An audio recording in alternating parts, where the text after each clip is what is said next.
ব্যাপারে, কাফেরের ব্যাপারে এই কথা ঠিক আছে 100-100। এটা আল্লাহ নিজেও বলেছেন সূরা তারিক এর শেষ, ফামাহিলিল কাফিরিনা আমহিলহুম রুয়াইদা। নবী, কাফেরকে একটু ছাড় দেন, আমিও একটু দিয়ে রাখছি, কিন্তু ছাড়বো না। আল্লাহু মুহীতুম বিল কাফির। ইমানদারদের ব্যাপারে এইভাবে মুখস্থ কথা একটু রয়া সয়া বলা উচিত। হ্যাঁ, এই কথাটি আমি ক্রস দিতেছি না, আবার এটা হলে আবার গেঞ্জাম লাগাইন না, আরেকজনের বিরুদ্ধে লাগাই দিয়েন না যে দুইজন লাগছে। এটাও রাখেন, এটাও সহি, কথাটা গাইরে সহি না, অশুদ্ধ না। সাথে আরেকটা যুক্ত করবেন, ইমানদারদের ব্যাপারে বলেন আমার সাথে সবাই, আমার আল্লাহ ছাড়ও দেন ছেড়েও দেন। বলেন আমার আল্লাহ ছাড়ও দেন ছেড়েও দেন। না আমি নিজের থেকে বললেই হবে, কোরআন বলতেছে ওয়ায়াফু আন কাসীর, আল্লাহ বহুজনের বহু গুনাহ এমনি মাফ করে দেন। আচ্ছা একটু বুঝে শুনে বলেন তো, এই যে নতুন পড়া মুখস্থ করছেন, জিতছেন না ঠকছেন? হ্যাঁ, যদি কোপ মাইরা ওইটার উপর বসে থাকেন যে আল্লাহ ছাড় দেন ছেড়ে দেন না, তো বাঁচার উপায় কি? আমগো লাইন টেন কিছু বের করানো লাগবো না? একটা বের করছি, কি যে আমাদের বহু গুনাহ এমন আছে যেগুলো আল্লাহ এমনি মাফ করে দেন। সব ধরলে আমগো বাঁচার উপায় ছিল না, কথা ঠিক নেই?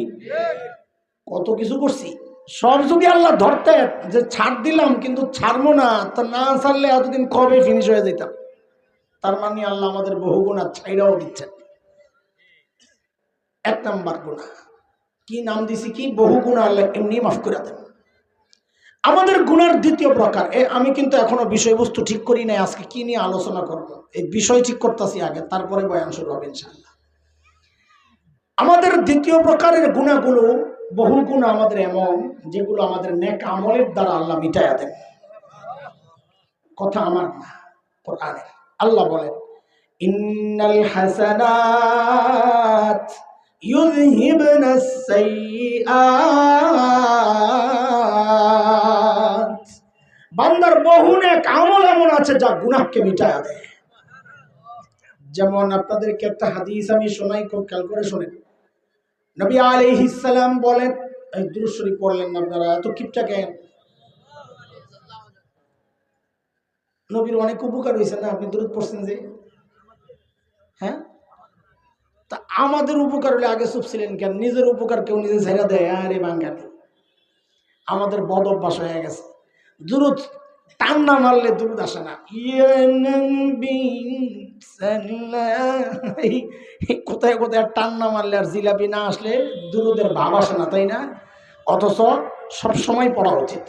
আমার নবীকে বুঝায় এমন যে কোনো শব্দ আমার সামনে উচ্চারিত হইলে বা আমি নিজে করলে সাথে সাথেই মহব্বতের সাথে কি পড়ব?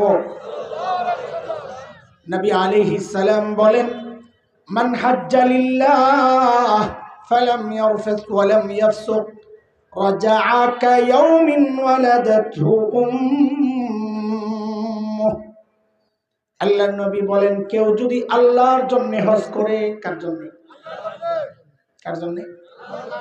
হজ কার জন্য করে? হয়তো করে আল্লাহর জন্য, তাইলে নবী আবার এটা আলাদা করে বলার দরকার কি?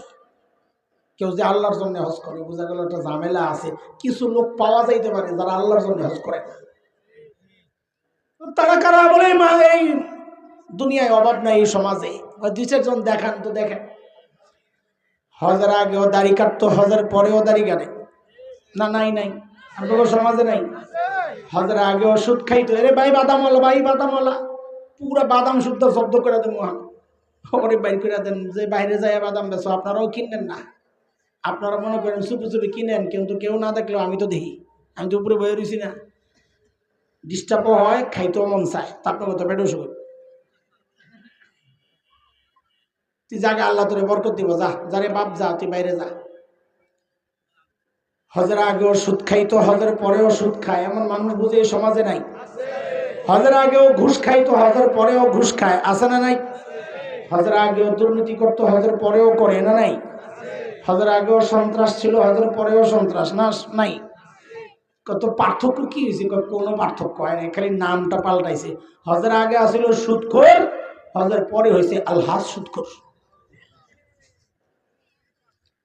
হজের আগে আসছিল সন্ত্রাসী, হজের পরে হাজি সেলিম।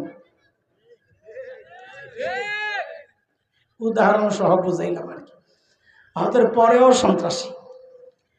অথচ নবী বলেন হজটা যদি আল্লাহকে খুশি করার জন্যই হতো, আর ওই হজ যদি গুনাহমুক্ত অশ্লীল কাজ মুক্ত হতো, তো নবী বলেন ওই হজ আল্লাহর কাছে এত দামি, এত দামি, ওই মানুষটা হজ করে যখন বাড়ি ফেরত আসে, ওই হজের দ্বারা তার জীবনের গুনাহগুলো এমন ভাবে মুছে পরিষ্কার হয়ে যায়, সে এতটা ক্লিন, একদম ক্লিয়ার, পরিষ্কার।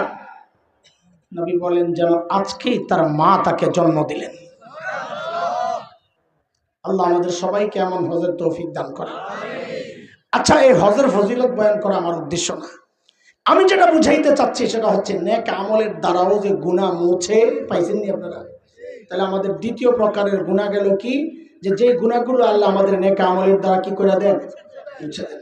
কয় রকম গেল? এক রকম, বহু গুনাহ আল্লাহ এমনি মাফ করে দেন। দুই, বহু গুনাহ নেক আমলের দ্বারা মিটায় দেন। তিন নম্বর প্রকার গুনার, ওই যে আপনারা শুরুতে যেটা মুখস্থ করছিলেন, ওইটা আগে যেটা মুখস্থ করছেন, পুরানটা আল্লাহ ছাড় দেন, ছেড়ে দেন না। তাহলে আমি আপনাদেরকে গুনাহগুলো আবারও শোনাই, খুব খেয়াল করে আমাকে জবাব দিতে হবে, এই জন্য খেয়াল করে শুনেন। এক নম্বর, আমাদের বহু গুনাহ এমন আছে যা আল্লাহ এমনি মাফ করে দেন। দুই নম্বর, বহু গুনাহ এমন আছে যেগুলো আমাদের নেক আমলের দ্বারা আল্লাহ মিটাইয়া দেন। তিন নম্বর, বহু গুনাহ এমন আছে যেগুলো আল্লাহ ছাড় দেন কিন্তু ছেড়ে দেন না। আপনারা আমাকে একটু বুঝে শুনে জবাব দেন, এই তিন প্রকারের গুনার মধ্যে আপনাদের কাছে সবচেয়ে ভয়ঙ্কর গুনাহ মনে হচ্ছে কোন নাম্বার? কোন নাম্বার? নাম্বার বলেন শুধু, কত নাম্বার? আরো জোরে। আপনারাই বললেন যে গুনাহ আপনার কাছে ভয়ঙ্কর মনে হচ্ছে, তো আপনাদের কাছে আমার জানতে চাওয়া, সেই গুনাহগুলো চেনা দরকার কিনা? যে গুনাহ তোমার যে আল্লাহ ছাড় দেন কিন্তু ছেড়ে দেন না, সেই গুনাহ চেনা দরকার, সেই গুনাহ থেকে বাঁচা দরকার। এই এতক্ষণে যায় আজকের আলোচনার বিষয়বস্তু ঠিক করলাম। আজকে কি বিষয় আলোচনা হবে? ইনশাআল্লাহ, যে গুনাহ আল্লাহ ছাড় দেন কিন্তু ছেড়ে দেন না, সেই গুনাহ চিনব আর সেই গুনাহ থেকে বাঁচার উপায় শিখবো ইনশাআল্লাহ। ঠিক আছে, আজকের আলোচনার বিষয় ঠিক পেয়েছে? হ্যাঁ, আজকে কি বিষয় আলোচনা হবে? যেই গুনাহ আল্লাহ ছাড় দেন কিন্তু ওই গুনাহ চিনব আর ওই গুনাহ থেকে বাঁচার উপায় শিখবো। আল্লাহু আকবার। আসেন, আহলান সাহলান, মারহাবা। আল্লাহ হযরতের জন্য এক জোড়া দেন না, কই ভাই আসে। আল্লাহ,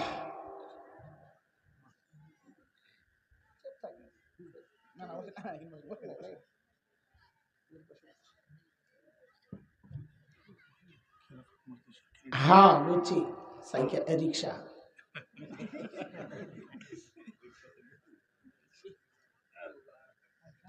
ওই যে মাউন্ট ভাইয়ের ছবি এক পোস্টারে, আমি কি রে মাউন্ট ভাই কিয়া লাগে ভোটে খারাই বটে, পরে আবার দেখি নিচে দিয়া ভাইয়ের ছবি, ও কাহিনী ওইটা। আল্লাহ,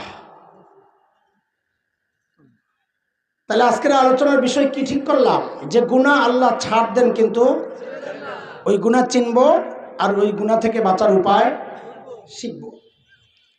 দেখেন, যে গুনাহ আল্লাহ ছাড় দেন কিন্তু ছেড়ে দেন না, এমন অনেক গুনাহ আছে।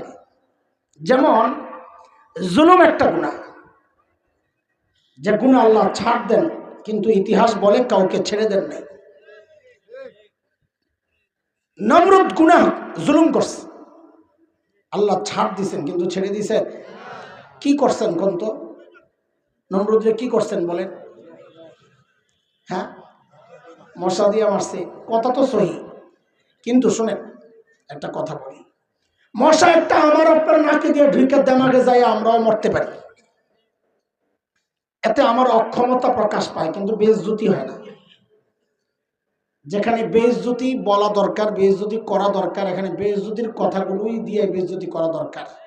মশা দিয়ে মারছে বললে অক্ষমতা প্রকাশ পায় নম্রদের, কিন্তু বেইজ্জতি প্রকাশ পায় না। বেইজ্জতি প্রকাশ করতে হলে কি দিয়া? জুতা দিয়া পিড়াইয়া মারছে। এবার ঠিক করে এখন নম্রদরা আল্লাহ কেমনে মারছে? জুতা দিয়া পিডাইয়া ফেরাউন জুলুম করেছে, আল্লাহ ছাড় দিয়েছেন কিন্তু ছেড়ে দেন নাই। কি করছেন? সুবাইয়া মারছে, এটা ঠিক আছে।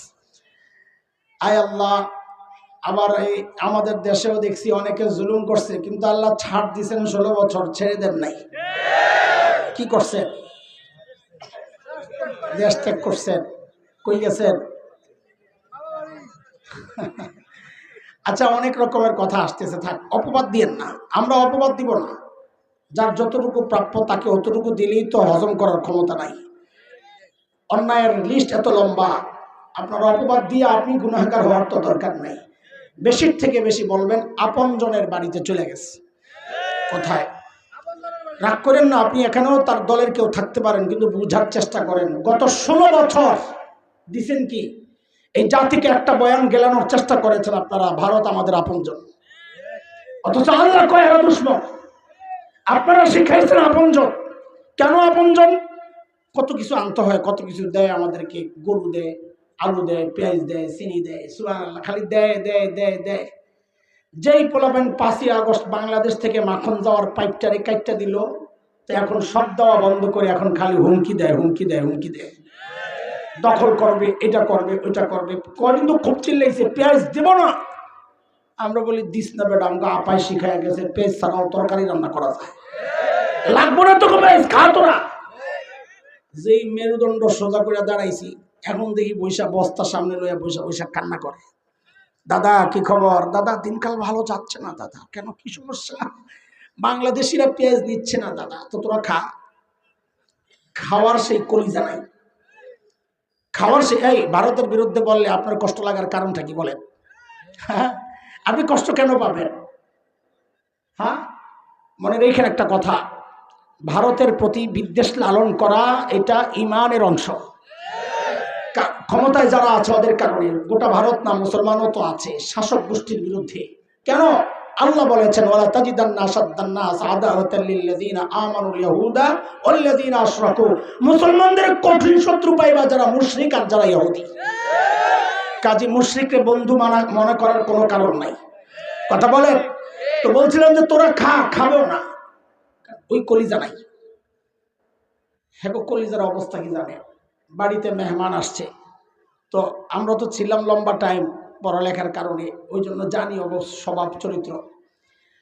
মাটির এরকম ছোট্ট ছোট্ট ওয়ান টাইম কাপ বানায় ওরা, ওইটা দিয়ে চা দিব, তাও ফুল না, আধা কাপ। তো দূর, ওই চায়ের সাথে একটা চিকন আঙ্গুলের মতো টোস্ট দিবে, টোস্ট বিস্কুট, একটা বিস্কুট আর অর্ধেক চা দিয়ে কি বলবে জানেন? ওইটা হলো আকর্ষণ। দাদা পুরোটা কিন্তু খেয়ে নিয়েন। কি বুঝেন নাই কিছু? এর দূর দিয়ে কি কয়, পুরোটা খেয়ে নিতে পারছো, আর আল্লাহ তো তোর জন্য অর্ধেক রেখে দিব। এই হলো কলিজার অবস্থা, বোঝানোর জন্য বলতেছি। এই জন্যই তো বলবেন গল্প বানাইছে। ভাই গেছে বোনের বাড়িতে বেড়াইতে, দুপুরবেলা খাওয়ার টাইম, দরজা নক করে, কলিং বেল টিপে, বোন তো দরজা খোলে না, খানার টাইমে আইছে, এমন একটা ভাব লয়ে বয়ে রয়েছে, ভিতরে কেউ নাই। ভাই তো বুঝছে কাহিনী, জানালার কাছে যায় বলে কি, দিদি আমি কিন্তু খেয়ে আসছি। দিদি তাড়াতাড়ি দরজা খোলে আর কয়, আগে বলবি না? এই যাদের অবস্থা, ওরা কি খাবে? আপনাদের কি অবস্থা আমার জানা নাই, জানার দরকারও নাই। যেটা লালন করি সেটা বলা, এটাই আমাদের কাজ। কোন জায়গায় গেলাম, হালত কি, ওটা চিন্তা করার সময় আমাদের নাই। একটু বলি, এই যে হুমকি দিচ্ছে ঢুকে যাবে, ধরে ফেলবে, বাংলাদেশ থাকবে না, থাকবে না, বাংলাদেশ বলে থাকবে না। আমি বলি এটা এই মুহূর্তদের নাই ঢোকার। আরেকটা দেশ দখল করার জন্য কলিজা লাগে এত বড়, যাদের মানসিকতা রুচি এত নোংরা। এই জন্য বলি মাঝে মধ্যে জিদ করে, বাংলাদেশ দখল করার আগে